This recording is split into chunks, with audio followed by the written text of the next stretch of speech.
5 गरीब जुगाड़ बहू की रसोई। इस कहानी की शुरुआत कुछ इस तरीके से होती है। अनन्या, काव्या, परी, सौम्या और रिद्धि 5 बहुएं थी जो मार्केट गई थी सब्जी लाने के लिए। और सब्जी का भाव इतना ज़्यादा था कि वो लोग एक दुकान से दूसरे दुकान से तीसरे दुकान घूम रही थी। लेकिन सब्जी का भाव इतना ज़्यादा था कि वो लोग बिना सब्जी लिए वापस घर आने लगती है। तभी काव्या बोलती है कि भाभी हम लोग घर में भी सब्जी उगा सकते हैं। तो अनन्या बोलती है कि सब्जी उगाना इतना आसान नहीं है। तो काव्या बोलती है कि ज़्यादा हम लोगों को नहीं उगाना है, बस ज़रूरत की चीज़ें जैसे हरा धनिया, हरा मिर्च, बैगन, भिंडी इतना तो उगा ही सकते हैं। उन लोगों को काव्या का आइडिया अच्छा लगता है और घर आते समय रास्ते में से थोड़े से बीज भी खरीद कर लाती है और घर के आंगन में लगाने लगती है। कुछ दिनों के बाद उनका लगाया हुआ सब्जी फल देने लगता है। हरा धनिया, हरा मिर्च घर के आंगन से सब्जी को तोड़ती है और घर के अंदर ले जाती है बनाने के लिए। तो सामने क्या देखती है कि कल ही मैंने चूल्हा बनाया था और आज चूल्हा टूट गया। अनन्या जाती है घर के बाहर, सूखी हुई लकड़ी लेकर के आती है और 2-4 ईटा को रख कर बीच में लकड़ी रख कर आग जला देती है। सभी बहुएं सोचती हैं कि वाह, अनन्या का तो ये जुगाड़ काम कर गया और चूल्हे में आग अच्छी तरह से पकड़ लिया। फिर एक बहू उस पे खाना बनाना स्टार्ट करती है। अनन्या का चूल्हा का जुगाड़ सभी को पसंद आता है। तभी वहाँ पे रिद्धि आती है और वो सब्जी काटने लगती है। सौम्या आटा गूंथती है और परी सब्जी बनाती है। सभी बहुएं मिलजुल कर आपस में काम करती है और काम आसान हो जाता है। 5 बहुएं थी, एक काम एक बहू, एक काम एक बहू, और जुगाड़ लगाने में सभी बहुएं नंबर 1 थी। तभी उन लोगों के हस्बैंड आते हैं।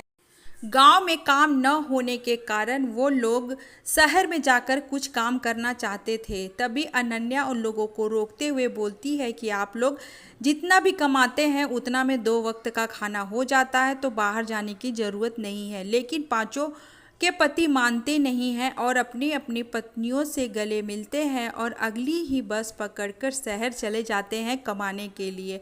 घर में रह जाती है बस 5 बहू। जैसे ही 5 बहू खाना बनाने जाती है तो क्या देखती है, तावा उन लोगों का टूट गया था।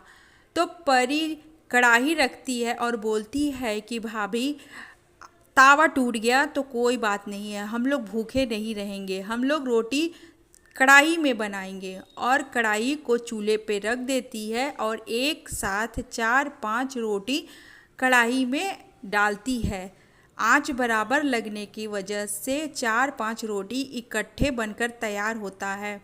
परी का ये जुगाड़ देखकर सभी बहुएं परी की बहुत तारीफ करती है कि परी का जुगाड़ बहुत काम कर गया और हमें तावा नया खरीदने का ज़रूरत नहीं पड़ा।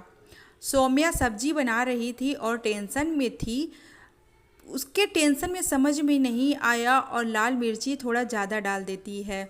परेशान थी कि सब्जी को फेंकना पड़ेगा। तभी वहाँ पे काव्या आती है और वो जाती है मार्केट, पास के दुकान से दही खरीद कर लाती है और सब्जी में दही ऐड कर देती है। सौम्या बोल रही थी कि सब्जी खराब हो जाएगा, दही मत डालिए, लेकिन परी बोलती है कि भाभी सब्जी को चेक करके देखिए, सब्जी कितना टेस्टी लग रहा है। सभी लोग खाना खाने के लिए बैठते हैं। फिर एक समस्या उत्पन्न हो जाती है। बहुएं थी 5 और थाली था 2 बर्तन में खाना रखा हुआ था। 5 बहू बैठती है खाने के लिए। खाने में उन बहुओं को बहुत परेशानी होती है। समझ में नहीं आता है कि एक थाली में 3 लोग कैसे खाएं। सौम्या वहाँ से उठकर बाहर चली जाती है और बाहर बैठकर सोचने लगती है कि हम लोगों के पास थाली भी नहीं है। सामने एक केले का पेड़ था, उसका पत्ती बहुत मजबूत था। बिना देरी किए रूम में से सीढ़ी लाती है और फटाफट से केला का मजबूत पत्ती तोड़ लेती है। सामने नल था, नल में अच्छी तरह से धुलकर पत्ती साफ करती है। 5 बहुएं बैठकर इत्मीनान से अलग अलग केले के पत्ती पे खाना खाते हैं। जोरों की बारिश शुरू हो गई। घर में गेहूं पड़ा था लेकिन पिसा हुआ नहीं था। बारिश इतना तेज था कि वो लोग घर से बाहर नहीं निकल पा रहे थे। तभी रिद्धि बोलती है कि मैं जुगाड़ लगाती हूँ और मैं घर में ही आटा पीसूंगी। रिद्धि का ये जुगाड़ सुनकर सभी लोग तो पहले चौंक जाते हैं। रिद्धि जब पानी बंद होता है तो वो घर के बाहर जाती है, थोड़ा सा सीमेंट लेकर के आती है और उसे पानी में घोल कर एक ढांचा तैयार कर लेती है। जब वो ढांचा सूख जाता है तो सेम वैसा ही एक ढांचा और बनाती है चक्की के डिज़ाइन का, और एक लकड़ी की सहायता से दोनों को आपस में जोड़ देती है और बैठकर थोड़ा थोड़ा गेहूं डालकर पीसना स्टार्ट करती है। देखते ही देखते एक ड्रम भर कर गेहूँ पीस जाता है और इस जुगाड़ से बाकी की बहुएं बहुत खुश होती हैं। धीरे धीरे करके उन लोगों का ये चक्की वाला आइडिया पूरे गांव में फैल जाता है। गांव की औरतें अपना गेहूँ लेकर के आती है इन बहुओं से आटा पिसवाने के लिए, और उसके बदले में वे बहुएं पैसे लेती थी, और जो घर में सब्जी उगाए उसको भी बेचकर घर में कुछ आमदनी का जरिया होने लगा।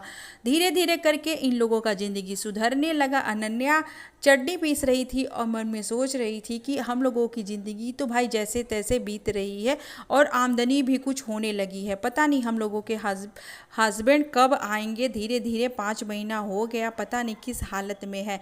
तभी दरवाजे पे दस्तक होती है। पांचों के पति आ जाते हैं पैसा ढेर सारा कमा कर, और गांव में ही अपना कारोबार स्टार्ट करते हैं। धीरे धीरे मेहनत करते जाते हैं और अपनी ज़िंदगी को सभी लोग सुधार लेते हैं और खुशहाल हो जाते हैं।